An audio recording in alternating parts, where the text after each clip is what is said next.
288 seats में से हमारे पास 253 सीट्स का भी रुझान आ गया है।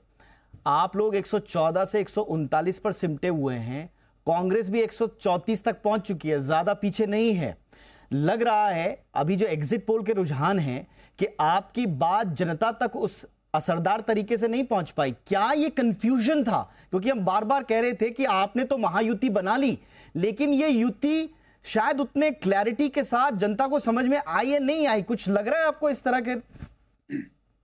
बिल्कुल नहीं। देखिए, मैं जो एग्जिट पोल है इनका सबका सम्मान करता हूं, सब मेहनत करते हैं, लेकिन जो हमारा जनता के साथ संवाद है, जो जनता के लिए हमने काम किया है, जो ग्राउंड लेवल से हमें रिपोर्ट आ रही है, उसके आधार पर मैं निश्चित तौर पर कह सकता हूं कि 100% 200 से ज्यादा सीटें महायुति की आने जा रही हैं।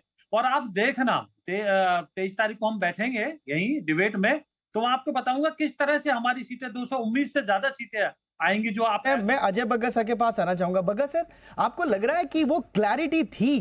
क्योंकि जैसा नेक टू नेक फाइट का अनुमान सब लोग जाहिर कर रहे थे, कम से कम जी मीडिया के जीनिया एआई एग्जिट पोल में कम से कम वही रिफ्लेक्शन दिख रहा है कि नेक टू नेक फाइट है।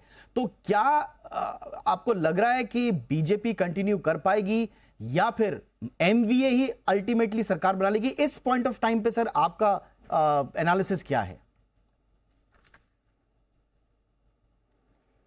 नहीं दीपक जी, मैं यही कहूंगा कि बहुत मुश्किल है कुछ एनालाइज कर पाना, क्योंकि 6 तो बड़े प्रतिद्वंद्वी थे, 2 आप कह सकते हैं अलायंसेस जरूर उतरे थे, बट जिस तरह से 2 महत्वपूर्ण पार्टियां 2 में बटी, अच्छा चुनावी सिंबल किसी और के पास है, तो ये सब बहुत बड़े इश्यूज हैं कि ऑन द ग्राउंड वोटर को समझ आई नहीं आई, वोटर ने क्या सोच के वोट दिया।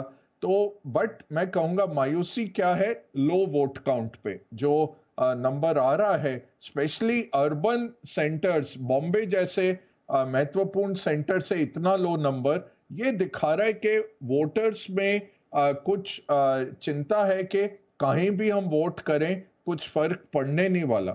बॉम्बे अगर आप देखें कंटिन्यूअसली अंडर कंस्ट्रक्शन सिटी बन के रह गया है। नारायण मूर्ति साहब ने बहुत अच्छा वक्तव्य दिया था कि भारत जैसे इंफ्रास्ट्रक्चर पुअर देश में आप 3 शिफ्ट चलाइए इंफ्रास्ट्रक्चर बनाने की।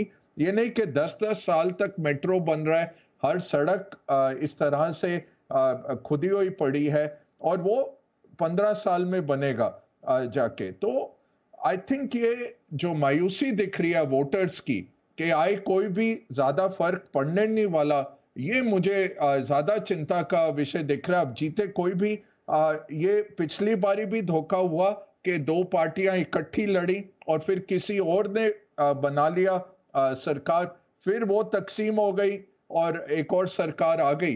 तो ये तो तय है कि बीजेपी सबसे बड़ी पार्टी बन के आएगी। वो जब बन के आती है तो उनके लिए साथ में ले जाना 1-2 गुटों को बहुत आसान हो जाएगा। तो ये सही कहा doctor Sunaina Malhotra. Yes sir Bagga sir, आपने बहुत इंपॉर्टेंट बात बोली कि बीजेपी के लिए या महायुति के लिए संभवतः बाकी लोगों को साथ लाना ज्यादा आसान होगा। डॉक्टर सुनैना मल्होत्रा, मैं आपसे समझना चाहूंगा, अगर ये एग्जिट पोल एग्जैक्ट पोल्स में तब्दील होता है तो क्या आपके पास वो स्ट्रेंथ और स्ट्रैटेजी है कि अगर मना नेक टू नेक फाइट में और थोड़ी सी एज आप लेके जाते हैं जो अभी लग रहा है, तो आप गवर्नमेंट फॉर्मेशन उस कंफर्टेबली उतना बना पाएंगे जितना कंफर्टेबल पोजीशन में यदा कदा बीजेपी और उसके अलायंस रहते हैं?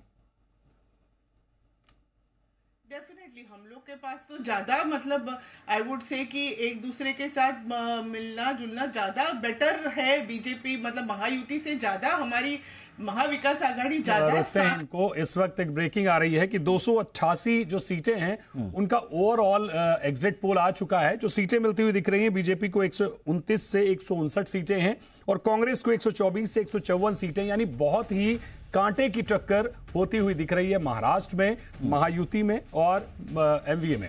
ये ताजे आंकड़े आ गए हैं जीनिया के और फाइनल आंकड़े, यानी कि जो मैं कह रहा था डॉक्टर मल्होत्रा, जो मैं आपसे कह रहा था कि स्लाइट एज शायद आपको मिले, लेकिन अब फाइनल रुझान हमारे पास है एग्जिट पोल के, स्लाइट एज जो है वो महायुति को मिल रही है। अब आपके लिए ये बड़ा टेढ़ी खीर हो गया कि एक तो आपको जादुई आंकड़े तक पहुंचना है एंड फिर गवर्नमेंट फॉर्मेशन भी करनी है, सबको साथ लेकर चलना है। कौन सी जादू की झड़ी है आप लोगों के पास मैम? सबको साथ लेके चलना तो हमारे लिए तो आसान है, क्योंकि अभी हमने देखा, इवन लोकसभा इलेक्शन में भी देखा कि हम जो मेन तीनों पार्टियां हैं वो सब टोटली साथ में ही है। उनमें कुछ भी कोई परेशानी नहीं हुई, कुछ भी ईगो प्रॉब्लम्स नहीं हुए, सब लोग साथ में है। इनफैक्ट मेनी टाइम्स मुख्यमंत्री का चेहरा कौन ये क्वेश्चन भी पूछा गया, तभी हमारे जो पवार साहब है, हमारे आदरणीय पवार साहब, उन्होंने एक ही उत्तर दिया था कि महाविकास आघाड़ी यही हमारा चेहरा है। सो ये इलेक्शन में यही हमारा चेहरा है एंड द सेम यही। Sorry to interrupt ma'am, I agree, मैं आपसे सहमत हूं कि आप लोगों का स्ट्रैटेजी ये था, लेकिन अब ऐसा लग रहा है कि आप लोगों के गठजोड़ के साथ काम नहीं बनने वाला है। आपको कुछ नए लोग चाहिए होंगे, नए अलायंस चाहिए होंगे, नए विधायकों का समर्थन चाहिए होगा। वो कौन देंगे? अजीत दादा देंगे, शिंदे साहब की शिवसेना से आप लोग लेकर आएंगे, बीजेपी को के लोगों को वो कहां से आएगा? वो नंबर के लिए तो आपको मैम चाहिए कुछ नई स्ट्रेंथ।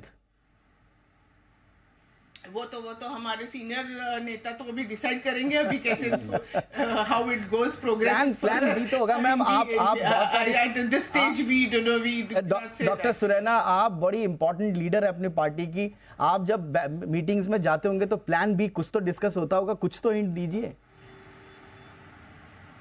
नहीं, अभी तक तो यही था कि हम लोग मेजॉरिटी हमारी ही होने वाली है। हम we are very confident of winning. In fact हमारी खुद की पार्टी जो है दैट वाज 80% स्ट्राइक रेट था। So we are very confident. Right ma'am.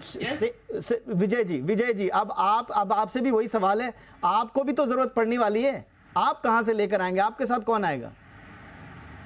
देखिए, ये काल्पनिक सवाल है, इसका जवाब मैं क्या दूं? ये तो भविष्य में किंतु परंतु है।